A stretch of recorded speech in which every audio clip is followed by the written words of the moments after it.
In a brand new interview with France's Heavy One, Rob Halford spoke about his decision to leave Judas Priest in 1992. Before going on to record and tour with the aggressive metal group Fight and the Industrial Project 2, before his return to traditional metal with the eponymous band Halford in 2000, and eventual Priest comeback in 2003, asked if it was important for him to explain his side of the story in his autobiography Confess, which came out last year.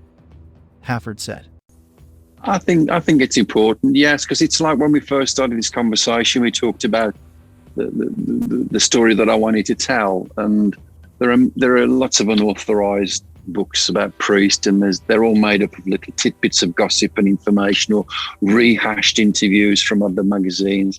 And if you want the truth, you go to the source. You go to the source. Never in a million years would I ever have wanted to formally leave, go away from Judas Priest. It was genuinely the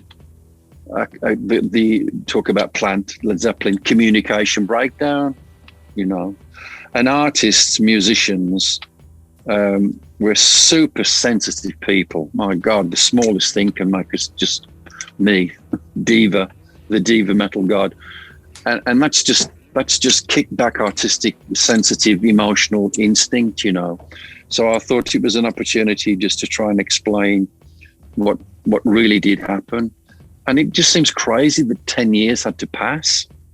But again, as I say in the book, some of that was not coming from me. It was coming from different places.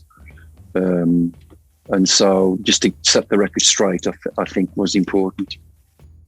Rob previously spoke about his exit from Priest during a September 2020 interview with Chris Warburton of BBC Sounds. At the time, he said, "I was in a different place there professionally, especially associated with some of the business connections that I had at the time.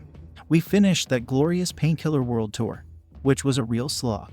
He continued, "All of these tours that we do, they're incredibly long and tiring. But we do it because we love to do it. We love to see our fans around the world.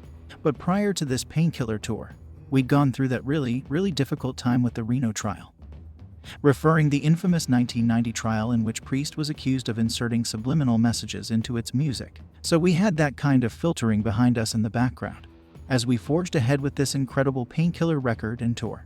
Hindsight, call it what you will, we should have said, or I should have said, at the end of that Painkiller tour, 'Guys, I'm gonna go off for a couple of years and just chill and maybe do some stuff.' But that's not the way it turned out. We just fell into this terrible miscommunication. Bands are like families. You fall out in your family. It took about 10 years for us to repair that, particularly on my part. But there you go. At least I was able to get out of my system the things that I was searching for as a musician. I had my great times with the Fight Band, the JUDAS Project, and the Halford Project.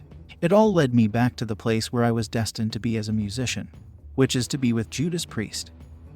Halford's autobiography, Confess, was released via Hachette Books. The book was described by the UK's The Telegraph as one of the most candid and surprising memoirs of last year.